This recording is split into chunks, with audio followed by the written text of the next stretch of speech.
I came up with the idea of a stress gauge. In the other video, I talked about Waku Waku. Waku Waku is the sense of aliveness coming from inside of us, as if to indicate how our life energy is prevailing. And that's the idea that I think it's very important to aim for a certain direction that fit to that idea of Waku Waku. I use that term to point that we need a gyroscope or monitoring gauge of how we are happy. Waku Waku indicate the happiness indicator. I believe it's physiologically coming up, so it's not so much in the brain, but in our nature, as if from the source of a being to sense which way to go. The amoeba may select certain temperature or the nutrition to move in that direction, as much as any living being is trying to aim for a certain level of happiness. We will have some kind of a gauge to do that. So internally, in our construct as human being, we have that, but it's more like a animalistic sense. And since we have this brain developed, and it's like I call it the two universes. One is the universe of being, following the law of nature, which is related to Waku Waku. The other one is the mind dimension, that we use the word, logic, time, what to do, not to do, and all that. But this added dimension of the mind can give us a tricky situation. And for that not to be overused, I want to have the measurement. Let's call it a suffering gauge. Maybe there's another term, but for the time being, let's call it the suffering gauge. Another gyroscope, that one is Waku Waku, and that's the right direction. But if you're going the wrong direction, especially by using the mind, I want to have it monitored. And how we monitor it? It's the same as in the Waku Waku, because minus or negative Waku Waku is the suffering, and that's you want to avoid, not get into the trap. So using mind is effective in many ways to find a better solution before things come our way. Because of the cause and effect, the logic, and the words, and the concept, and the learning we share, we have this ability compared to amoeba or the basic animals that we can communicate to find out the danger, which is a danger, which direction is more suffering. So we can have that measurement. It's the opposite of Waku Waku, suffering measurement. And if we don't have the good sense of suffering measurement, and just using the mind as if that's the whole universe, then we get trapped into the limited universe of our mind. So one example is that I was going through tax preparation. One is for the estimate tax, and the other one was the revision that I have to go through because I made an error in the tax report, which is not a big amount, but I've been hesitant to go through this bureaucratic process that you want to do it right. It's not a huge amount of money, but time and energy, printing, mailing, you cannot do it online. So we have to follow the procedure. And that's hectic, so I delayed for 3 months. But now I have to do tax, so I have to work on this and then going through the exercise online. It's very convenient. You have to do many things online, except we are in such a stage that we have to be careful what to do. So it took 45 minutes to work on the government, IRS, as well as the state tax. And for verification purpose, there's a password and checking by sending the text or email. and verification, this and that, and it takes time. So I get to the point of the suffering gauge is going at certain level that this is ridiculous, and it's supposed to be convenient, but because of the system, we get trapped into it. The other occasion I can reflect is that there are certain things going on in one company, and things are not well aligned. But there's a time dimension of what to happen, and if not, some certain consequence we have to face. So when you invest your money, you want to make sure that you don't get into the trap. The same concept, but money related issue and related to time. And the Charlie Munger says, don't go into the location where you would die. And that's quite the case, but if we don't have the good estimate of what's going to happen, you may end up in getting trapped and kind of suffer and struggle.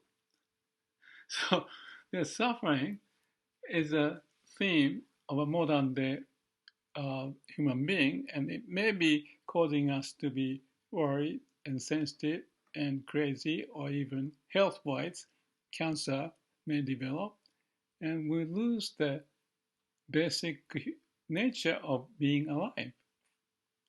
And that's the point that I go back and forth and reviewing how I live my life. On one hand, I think I have managed well by using the mind, PDCA, plan, do, check, act, checking first, and then planning better, and then learning from the lesson after execution, and then apply that for the next plan. So that's the mind dimension. But when it comes to the suffering, because everything is impermanent, you may be trapped. Unfortunate situation happens. So when those things happen, the Waku indicator goes low and the suffering indicator goes up, because they are opposite side of the measurement. And the suffering is too big. What do you do? It's big because of the mind.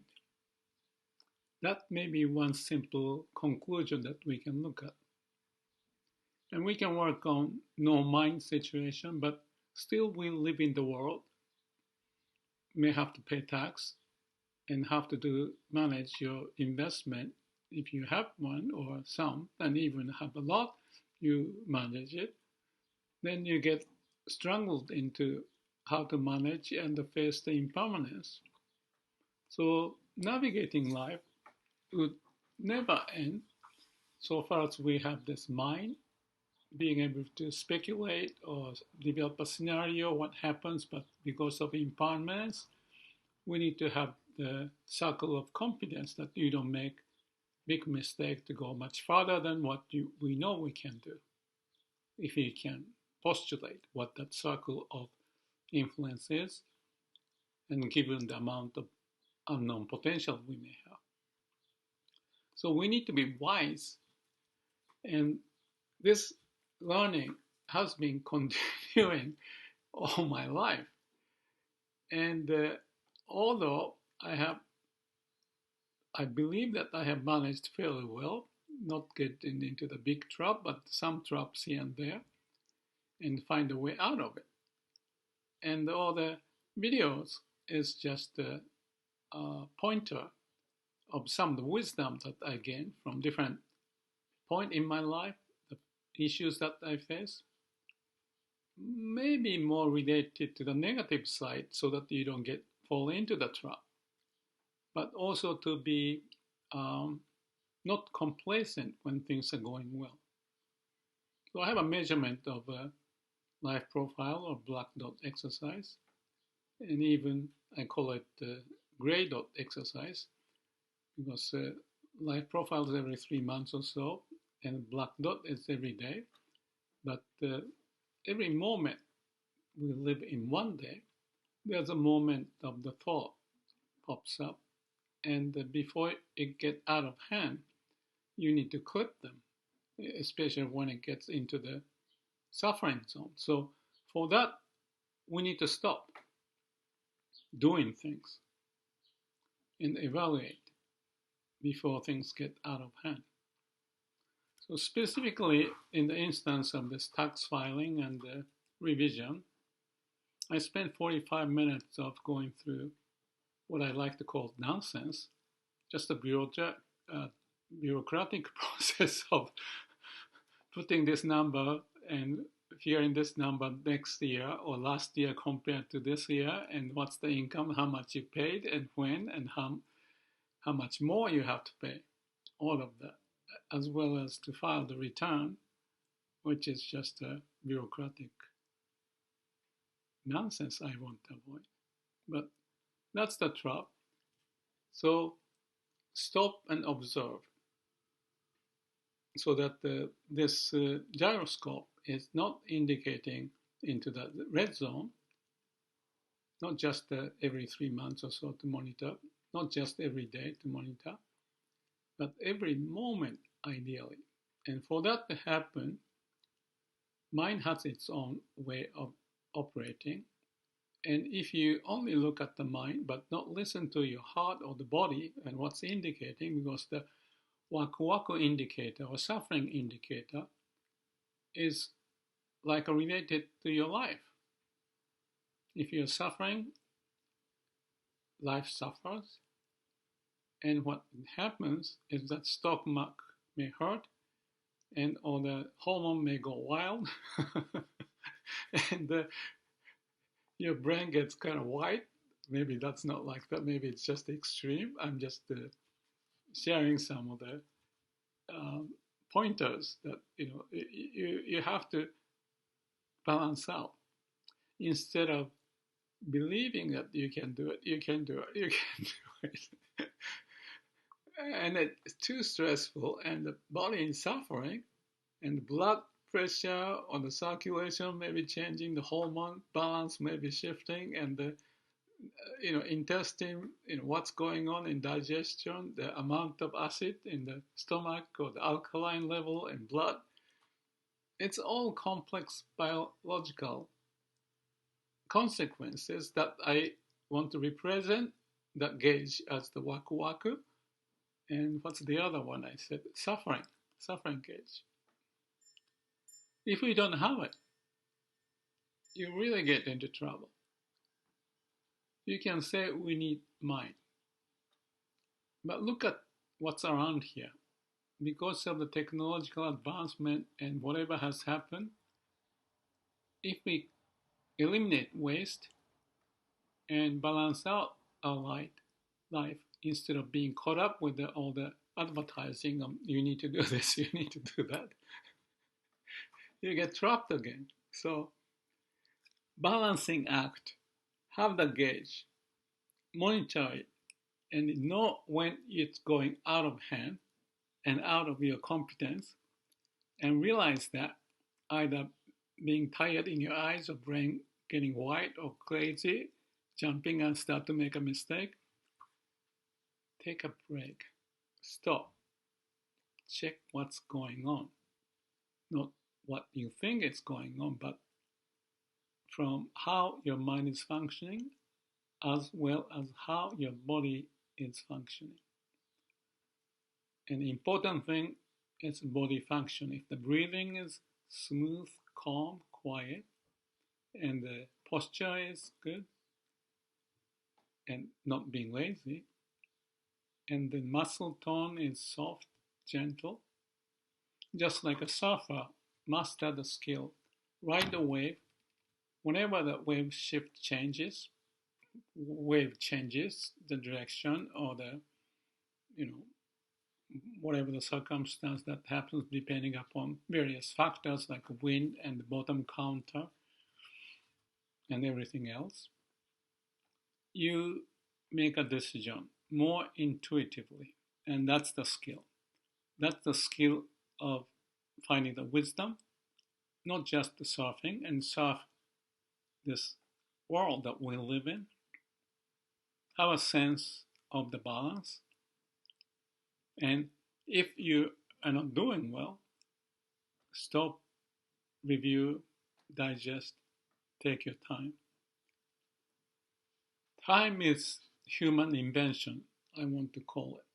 From the body's point of view, they don't see that. And we want to be kind to our body because that's where the energy is processed and make us feel happy, vibrant, and having fun, and not to be suffering much because you have a strength in the physiological sense of it. So I guess that's just a small message, but I believe it's important, and I may be revisiting the same idea of how to live. What can we do? What can we do? And how effectively we can go through this process. So the point here is to have that gauge, like a KPI, key performance indicator. Waku gauge. The opposite is the suffering gauge. And that's a black dot exercise throughout the day. In addition to life profile and the black dot exercise I mentioned, every 3 months, every day. Now we are talking about moment-to-moment practice to see if we have a gray dot getting black or darker, or you stop. And if you cannot stop and you are confined by the time deadline and all of that, we better learn the lesson very seriously so that we know ourselves better, know thyself. And the way to fix the problem by learning and connect to the source of our being and regain the Waku Waku. As a child, we have lots of Waku Waku. As an adult and going through suffering, we may have captured lots of negative habit and biased action. And if we just play in the mind, it's not gonna do well. So you have to have an understanding, acknowledgement of the situation down deep into our consciousness and be able to synthesize all the learning and find the passage to ride the wave of life. Thank you.